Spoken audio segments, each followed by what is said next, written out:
σήμερα θα απαντήσουμε κάποιες ερωτήσεις που πήρα όσο καιρό είμαι στο δρόμο από διάφορους που μου στέλνουν μηνύματα, είτε προσωπικά είτε στο YouTube, και πάμε με την πρώτη ερώτηση. Ο Mr. Vampire 666 μου λέει: Κωνσταντίνε, τόσο καιρό είσαι στον δρόμο, αλήθεια σου λείπει η Κύπρος, η οικογένειά σου, οι δικοί σου άνθρωποι? Πώς είναι να είναι κάποιος τόσο καιρό στον δρόμο, του λείπει κάτι ή όχι? Αν σου λείπει κάτι άλλο από αυτά που ρώτησα, μπορείς να μας το πεις, σε παρακαλώ.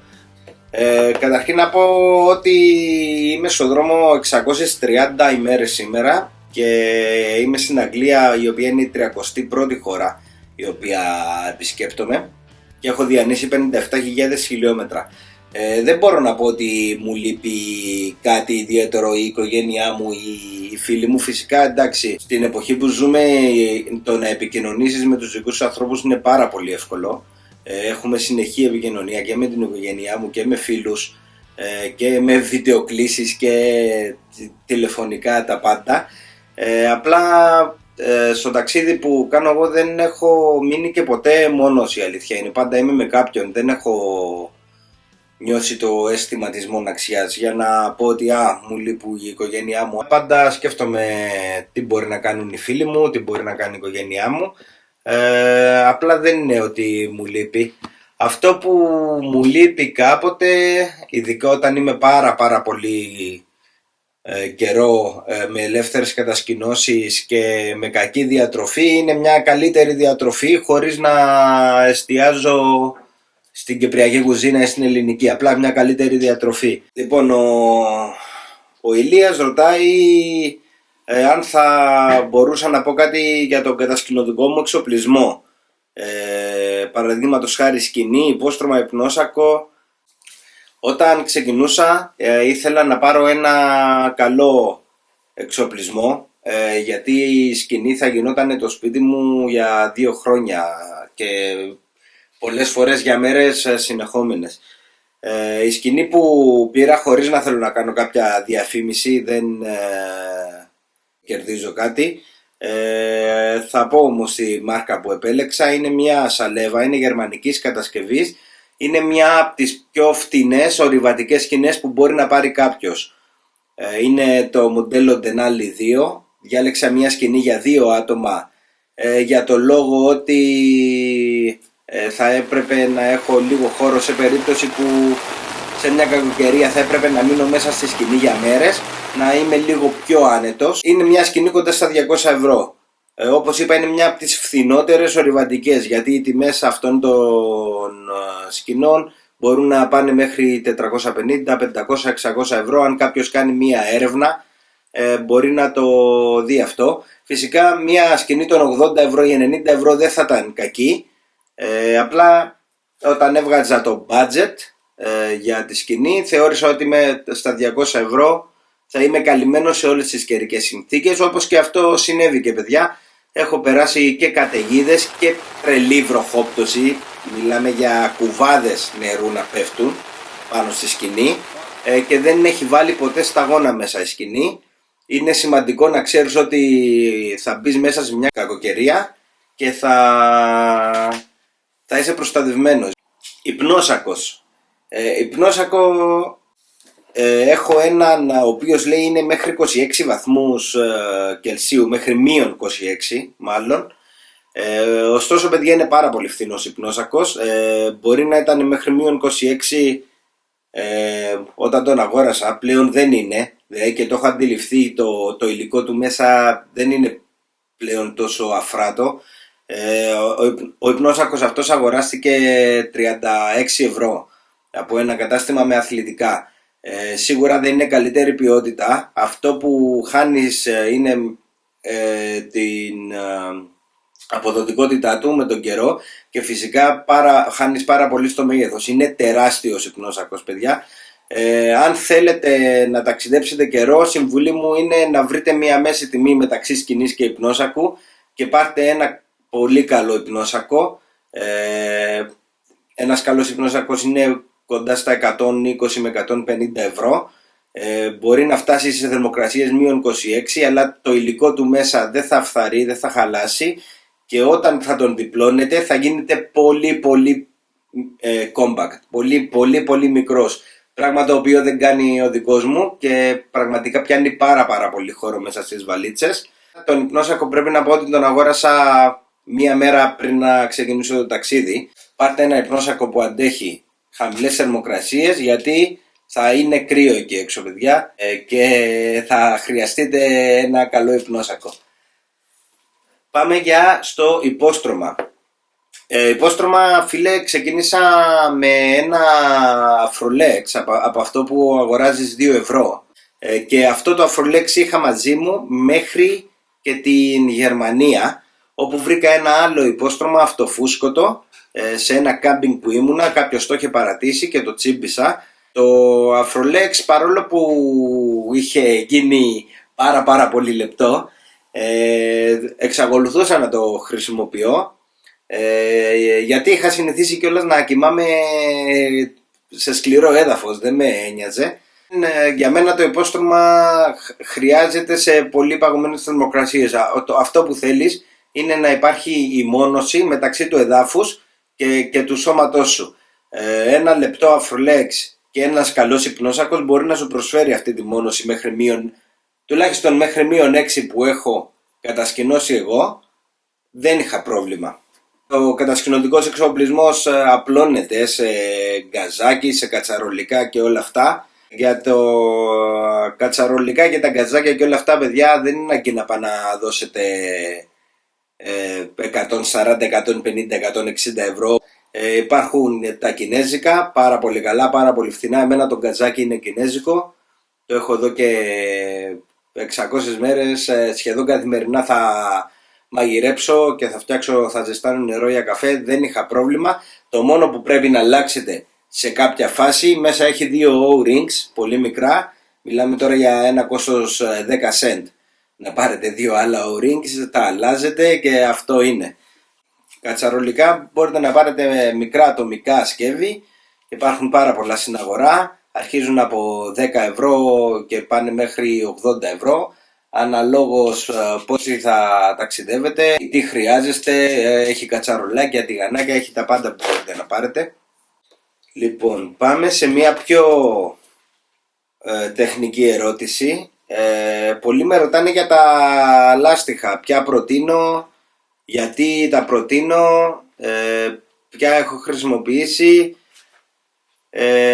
Θέλω να πω ότι δεν είμαι ειδικός. Αυτό που μπορώ να πω είναι για τα λάστιχα που έχω δοκιμάσει εγώ σε αυτό το ταξίδι. Να πω ότι ξεκινήσαμε ένα ζευγάρι Sava Invader, είναι τα MC24. Πάρα πολύ φθηνά λάστιχα, παιδιά. Ήταν η πιο φθηνή επιλογή που είχα όταν έφευγα από Κύπρο, 100 κάτι ευρώ το ζευγάρι, και τα οποία δεν μου βγάλαν τα χιλιόμετρα που έλπιζα. Το πισινό εξαφανίστηκε πριν τις 15.000 χιλιόμετρα, ενώ το μπροστινό μου κράτησε καμιά 30.000. Το θέμα με το μπροστινό ήταν ότι δεν με άκουγε καθόλου στο χώμα. Η μπροστινή ρόδα, όταν έπαινα χώμα, πήγαινε πραγματικά όπου ήθελε. Δεν μπορούσα να ελέγξω τη μηχανή καθόλου, γλιστρούσε.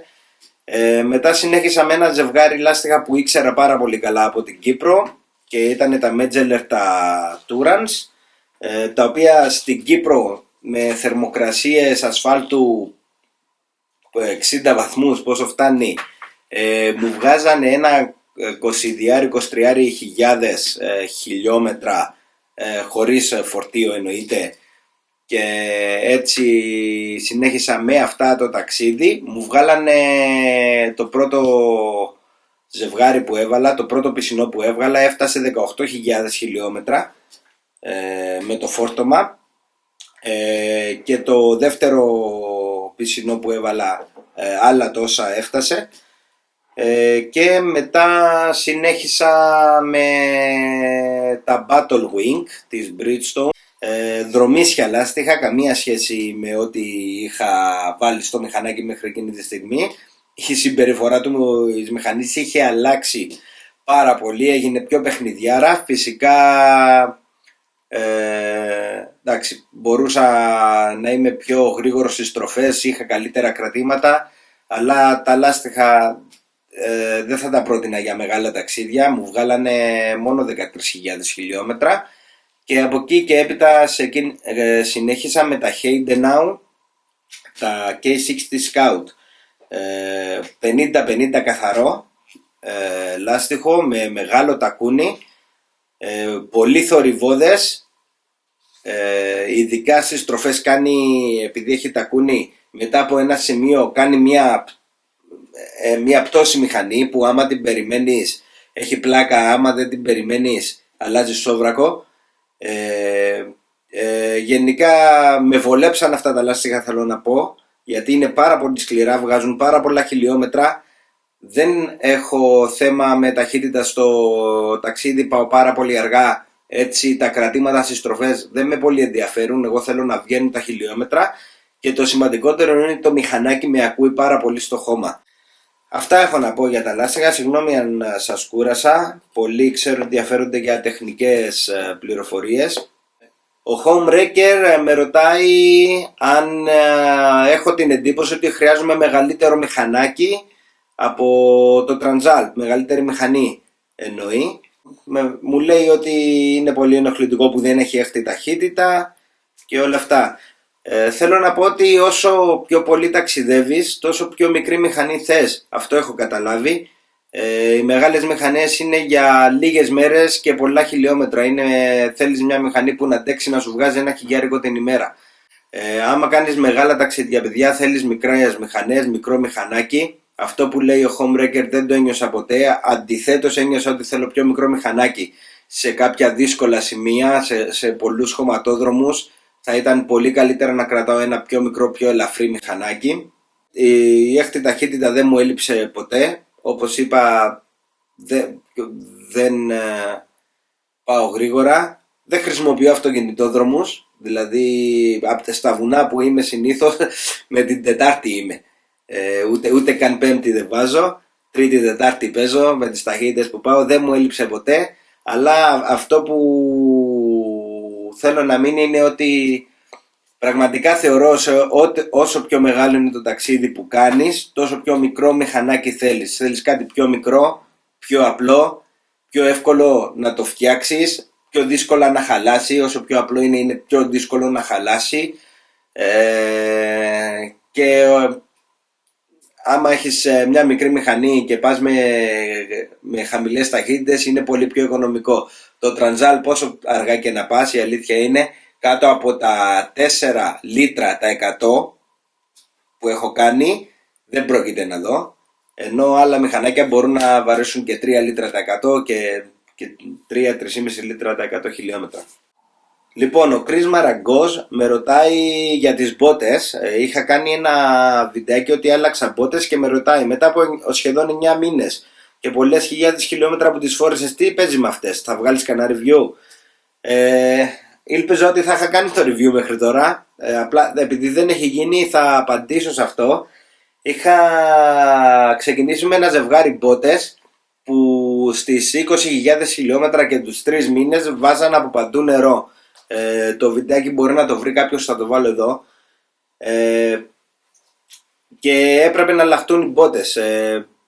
Και επειδή το budget ήταν περιορισμένο, πήγα σε μια φθηνή μάρκα αγγλική της RST, πήρα τις μπότες Adventure 2 στα 110 ευρώ, με τις οποίες είμαι πραγματικά πολύ ικανοποιημένος.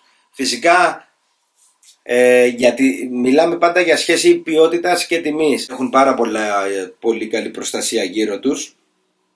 Τις φοράω εδώ και 9-10 μήνες και έχουν αρχίσει να μπάζουν νερό τις τελευταίες μέρες και ούτε καν σε ποσότητες που να είναι ενοχλητικές. Απλά νιώθω ότι ψιλοβράχει και η κάλτσα μου. Δεν σκοπεύω να τις αλλάξω προς το παρόν. Απλά δεν έχουν καμία σχέση με τις άλλες που είχα πάρει. Σε σχέση ποιότητας και τιμής είναι πολύ πολύ ανώτερες, παιδιά. Ωστόσο, άμα έχετε budget, προτιμήστε να πάρετε ένα πάρα πολύ καλό ζευγάρι μπότες. Άμα το budget σας φτάνει στα 300-350 ευρώ, πάρτε κάτι σε Gore-Tex, ένα καλό ζευγάρι μπότες, ισοδυναμή με στεγνά πόδια, ζεστά πόδια και το πιθανότερο και πολύ καλύτερη άνεση στο περπάτημα. Γιατί σε ένα τέτοιο ταξίδι με τις ίδιες μπότες θα περπατάς, με τις ίδιες μπότες θα οδηγάς. Εγώ έχω κοιμηθεί κιόλα με τις μπότες. Αυτό όσον αφορά τις μπότες.